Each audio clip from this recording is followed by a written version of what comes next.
Hello, Earthlings, and welcome to the planet Uranus. Today, we're going to look at the strange landscape of this place, look at the archetypes, and think about how we can use it in our own lives. So, if this sounds like it might be for you, welcome into the blue madness of Uranus. I'm really interested in what we might be able to feel about a planet. I think the idea that planets physically affect us deserves at least a working theory. And mine is that the planets are a multidimensional moving spiral, repeating energetic patterns, and that our planets and our body are influenced in ways that are perceptible yet virtually impossible to prove.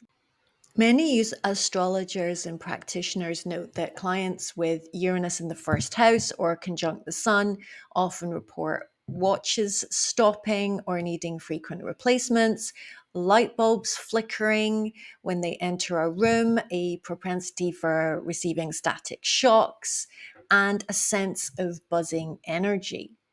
Well, I can confirm all of this because I have Uranus in my first house conjunct the sun, and the very first watch I ever had stopped within an hour. My mother took it off, put it on the side, it started to work again. And she repeated this operation a few times to test it out. When the watch was not on my wrist, it worked. When it was on my wrist, within a relatively short amount of time, it stopped working. And this went on for years, actually, until I was about 16. I started to be able to wear a watch, and it would always be an hour out. It would be an hour slow. By the time I got to 30, it was about 15 minutes out. And now my watch runs on time. The explanation given to me by an electrical engineer was that my skin with age is less smooth and less of a conductible surface. And so that's why I no longer stop watches. But I do have other manifestations. Metal coat hangers on a metal rail was a scene of torture for so many years. I still shock, but not as much as I used to. This was this was me basically every time I put on or took off a winter jumper, and every time I took a plane, it would my hair would just stand up in end and actually stick, because my hair is quite long, would actually stick to the overhead compartment, and I'd either have to like tie back my hair or wear gel on top of my hair or hairspray to keep it down during the winter. What's strange is that the link with electricity is actually just symbolic. The planet Uranus was first discovered in 1781 in a period of revolutionary change. And so the idea of sudden change is associated with electricity, with its powerful surges of energy.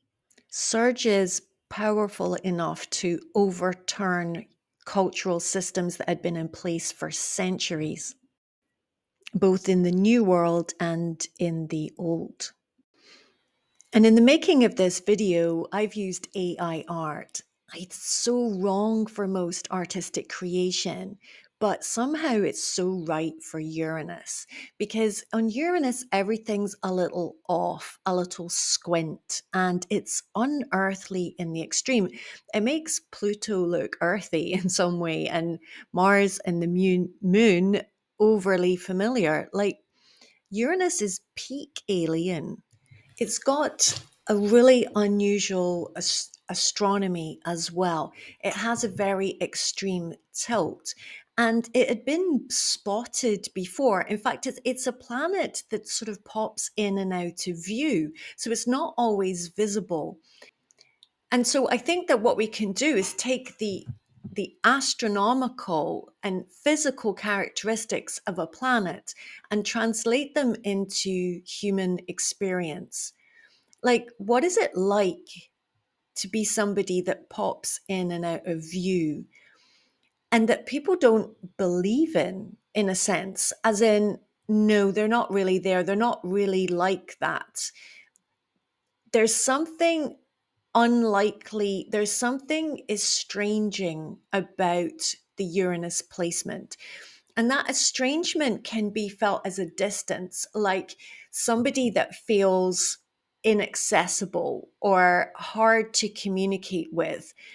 And likewise, the Uranian person might find themselves in difficulty translating their ideas into thoughts in ways that they could be understood. And for example, all the time while I'm making this video, I'm asking myself, is this going to make sense for anyone? Is it going to be meaningful? Is it going to translate for people? Is it going to land? I've lived with uncertainty about that all the time. I've frequently felt misunderstood. And this is a real characteristic of Uranus, the idea of the misunderstood individual. The list of people with this placement, either the Sun and Uranus conjunction, or actually a bit more commonly, Uranus conjunct the ascendant, who are people who have really pushed the boundaries in music and science, is really extraordinary.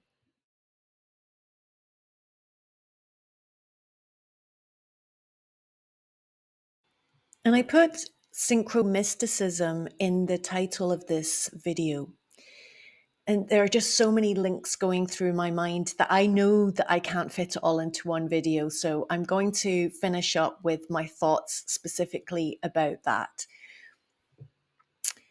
How do we get change to occur? We have very gradual change. We have growth. We have the unfurling of a plant from a seed, and this sort of pre-programmed emerging into the world, and the way that it will, yes, be its form will be conditioned by its environment, if it's in a windy environment or a rainy environment or a dry environment.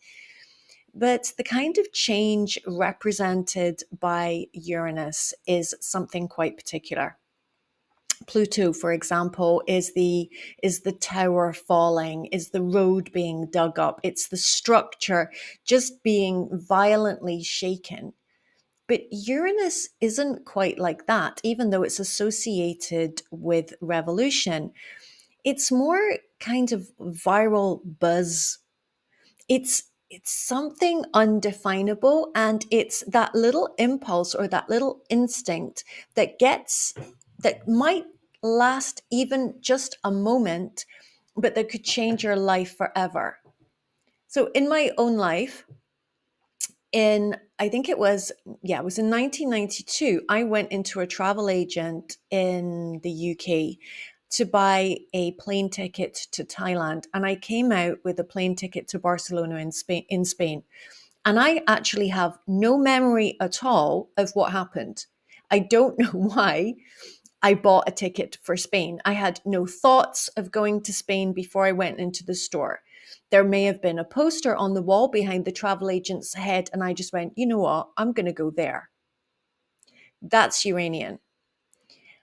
I went to Brazil under similar circumstances. I had a bad day at work. I went to a party. I had actually a fight with my boss at the party. It wasn't so serious that it needed to change my life, but I woke up in the morning and I called a travel agent and I said, I'm thinking of going to Brazil. And I asked when I could get a cheap ticket. And the travel agent said, well, we have a cheap flight going to the city that you want, Recife, at 9:30 in the morning on the 28th of September. That was my birthday at the hour of my birth. And the reason that I wanted to go to Brazil also was in connection with a dream. And there were multiple synchronicities around that, but I just feel that the video will become 2 hours long if I talk about it. But it's these kind of little moments where you were on one timeline and then suddenly you're on another. And in some cases, it's almost unremarkable. But when you have a few of them, you might start noticing a pattern. And so that's what I mean here by Uranus and synchromysticism. It's almost as if I was in London and the universe wanted me to be in Paris.